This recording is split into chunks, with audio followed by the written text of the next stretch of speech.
Welcome to Pindar Poetry. We hope you learned something new.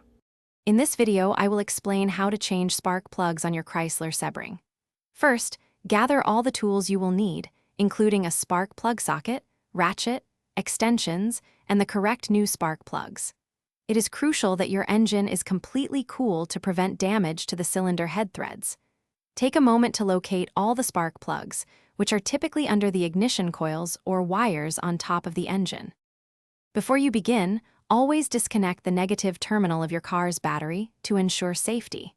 Next, carefully remove the ignition coils or spark plug wires that cover each spark plug. Be gentle to avoid damaging them.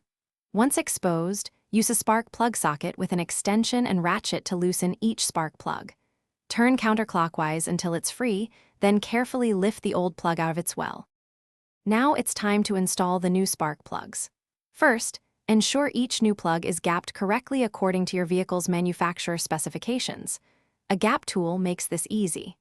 Apply a small amount of anti-seize compound to the threads of each new spark plug to prevent them from seizing in the cylinder head. Carefully hand-thread each new plug into its well to avoid cross-threading, then use a torque wrench to tighten them to the recommended specification. With all new spark plugs installed, carefully reconnect the ignition coils or spark plug wires, ensuring they click securely into place. Finally, reattach the negative battery terminal.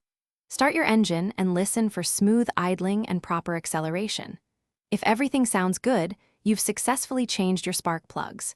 Remember to check the description for a link to the Oala water bottle to stay hydrated on all your projects, as well as other great deals. Thanks for watching.